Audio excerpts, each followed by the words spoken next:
What's up guys? Another day, another ride.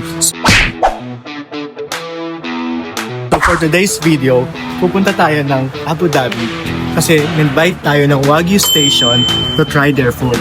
Ready na ba kayo?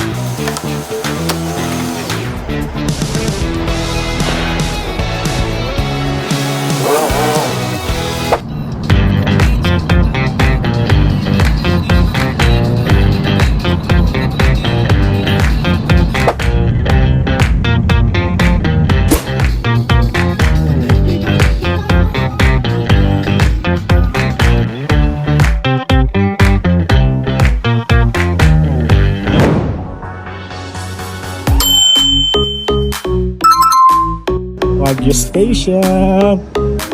Sir, kumusta? Ryan po.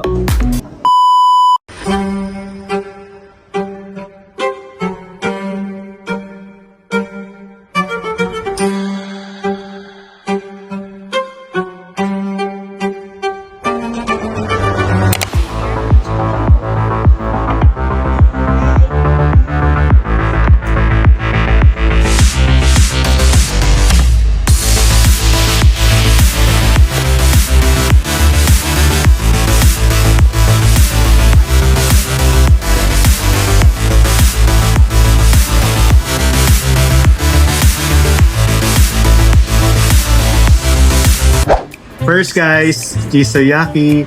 Actually, ito yung version nila ng takoyaki na cheese ang nasa loob. And sarili nilang version to ng takoyaki. Sila lang yata may ganito sa Abu Dhabi. Try natin. Excited na ako. Okay guys, first bite. Lasang-lasang may yung cheese sa loob. Tapos nag-blend siya dun sa cube na mayonnaise. Sarili din nila yung sauce nito. Anong tawag dito, Tim? Bonito Flakes. Bonito Flakes tsaka seaweed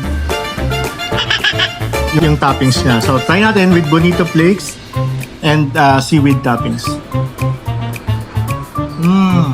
Sarap. Alam mo yung every bite, gaganahan ka talaga. Appetizer pa lang talaga to guys. Tingnan nyo pa yung mga susunod natin. Try nyo. Next guys, Wagyu Sando. Actually, ito yung parang version nila ng bacon cut Wagyu with special sauce and melted cheese. Then, wrap siya sa feta bread. First time ko matry ito kasi natitikman na ganito sa Al Ain. So, let's try. Medyo messy lang siya. Okay, first bite.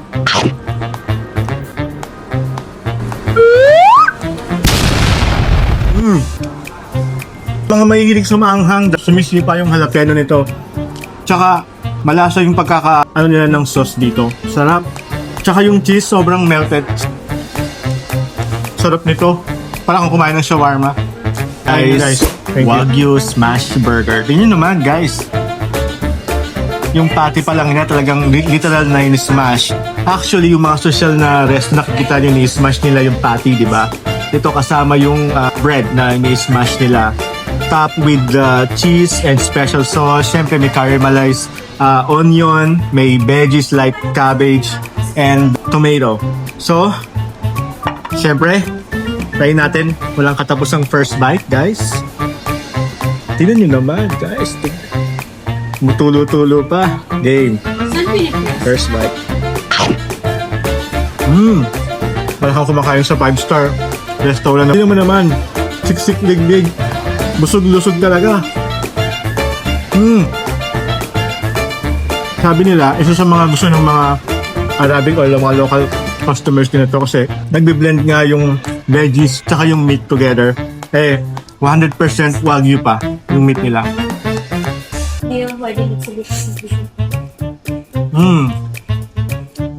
Sarap. Guys, next, ang pinaka inaantay ko actually ito yung Wagyu ribeye steak nila. 100% Wagyu.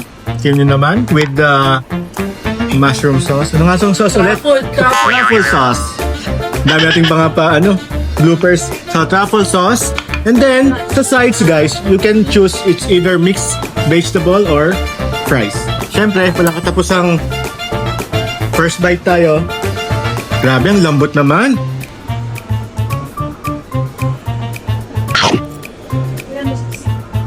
Pang mayaman. Parang kang kumakain sa virtual Arab dito ah.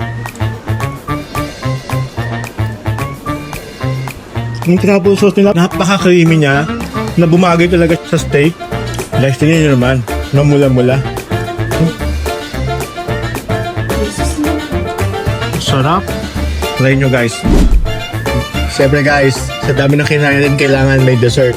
Ang maganda dito, even though it's a Wagyu infused cuisine, Pilipino pa rin. Pinoy na Pinoy. Ang daming Pinoy dito, kailangan may touch of Pinoy pa rin. Namimiss nyo na ba ang taho? Pero pa-social na tawag nila dito is silk and tofu. Diba? Taho lang naman yun. Siyempre, ang paborito nating dessert, tawag nila dito cream caramel. Pero ano sa atin dito? Leche flan, guys. Tingnan natin. Unahin natin itong leche flan. Na alam mo walang bula-bula sa loob sabihin talagang pure egg yolk nga rin. Sa mga piestahan, tama lang yung tamis, hindi yung talagang maumay ka sa unang tikim pa lang. Sarap, nakakamiss ang Pinas. Siyempre ang taho sa umaga, hinahabol pa natin si Manong pag sumisigaw sa labas, di ba? Tayo natin. Dalawang ice yun. By the way guys, lahat ito sariling gawa nila. From leche flan to taho.